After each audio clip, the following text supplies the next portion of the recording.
Does consciousness die with the body, and is meaning doomed like the universe? Well, I don't know, I would say. I mean, we don't understand consciousness. We don't really understand its place in the cosmos, let's say, but I'm not qualified to answer such questions.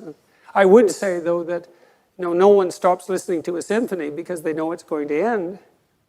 And so I think, in some sense, our proper task is to find the meaning within the finite.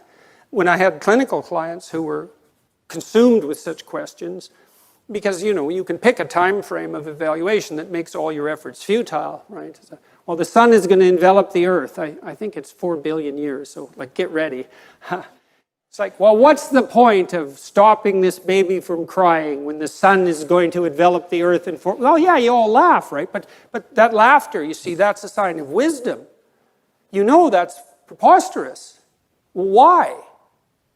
I mean, that's the existential question, right? It's like, well, if we're all doomed to ashes and decay, why do anything? Well, I used the baby crying for a reason. I mean, who in the world is going to use that argument to not feed their baby? Well, why feed that thing? In 4 billion years, the sun's going to envelop the earth. It's like, wrong time frame, folks. And so what I would say, and I did say to my clinical clients, if you're adopting a time frame that makes what you're doing appear trivial, the problem isn't necessarily what you're doing, although it might be, and you have to ask yourself that question because perhaps you are engaging in something that's more trivial than you should be.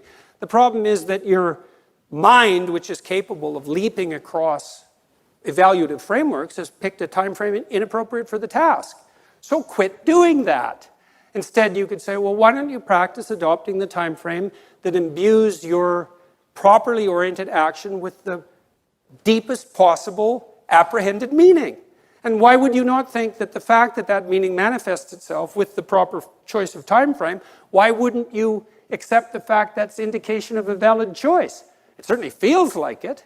You know what it's like. You get engaged in something, a deep conversation, a piece of music, a piece of art, something you love doing, someone you love being with. You get engaged in that. You lose your sense of temporality. And you don't pop out of it and think, oh my God, I wish I would have used a time frame that made everything irrelevant because of my cognitive brilliance. You think, hey, we could do that some more. Like, how about all the time? And that's a good goal. It's like, yeah, how about that all the time?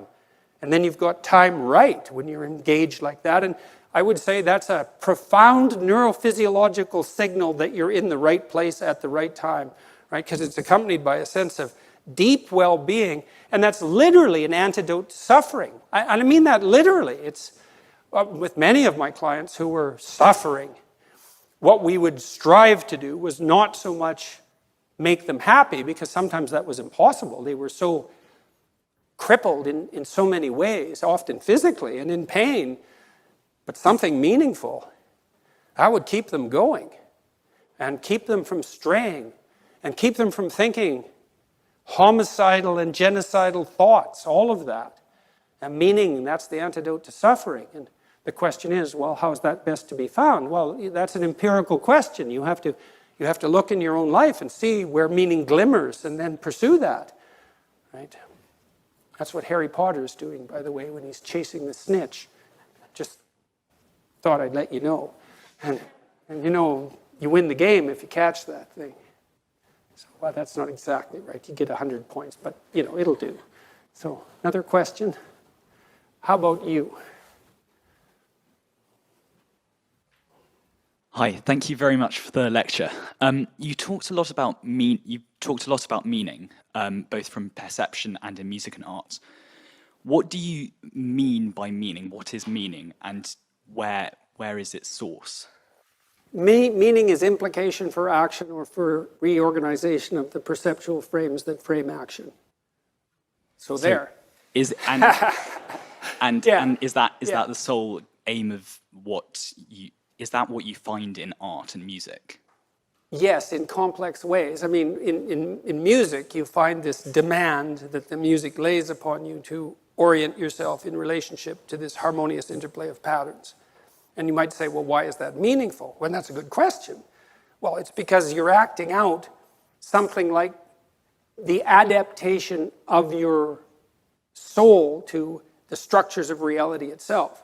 Now, it's done very abstractly because the patterns of music are not precisely the actual patterns of the world, right? They're abstractions. But it's play and representation, and it's art. And so you're acting out the process of optimal adaptation at a very high level. When you think what people are doing, imagine a Viennese waltz, So you have this unbelievably well-trained orchestra. They're all emitting patterns like mad, and they're playing while they're doing that, putting little twists on the patterns so that they're a little novel, a little interesting, even if you've heard the music many times. You have the conductor who's keeping all these specialized subsections operating in harmony, and then you have the couples dancing, and they're trained to do that, but they're cutting the rug, in the same way. They have their moves, and they're trying to impress each other, and there's a mating aspect of that, and they're all doing that harmoniously, and it's a complete vision of a ordered society, right from the subatomic realm, let's say, all the way up to the cosmic realm. That's all taking place in the dance.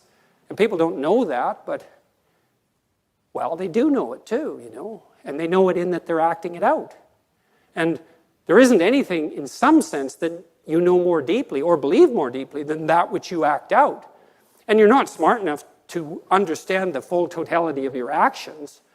I mean, we're not transparent to ourselves. We act out all sorts of things that are stunningly brilliant without realizing it. And it takes, in some sense, it takes often untold centuries for us to figure out what we were doing and why.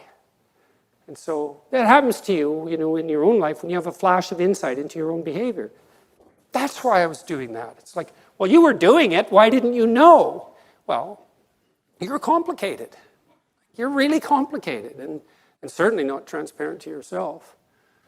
And so I have a paper called 3 Types of Meaning. You could look that up if you wanted a more technical answer, but the music answer by example is a good one. And I think people can really relate to it because, the only person you ever hear who says, well, I don't really like music is like, no, that's just a posture.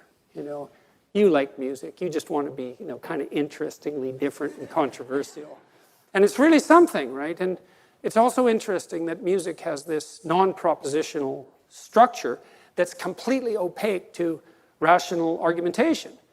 I used to like to watch punk rockers, especially the ones who did mosh pit punk rock. And, I went to a Ramones concert once. It was quite comical. I was on the second floor. It was so loud. I couldn't hear for 3 days after this concert because it was a pretty little theater. Only sat about 800 people, and they had their stadium speakers in there. It was like sonic wall of sound. And we were above this mosh pit, and there was all these nihilistic punk rockers down there smashing into each other and throwing themselves off the stage. And I thought, for all this talk of nihilism, there you are dancing to the harmonious patterns of life. It's like, smash the state and all of that. It's like, we'll groove to that. Yeah, it's very comical. So even among the most propositionally nihilistic, they still fall in love with music. It might be harsh and grating to some ears, but you start where you can. And, I liked the Ramones, so that was fine with me. So maybe, yes?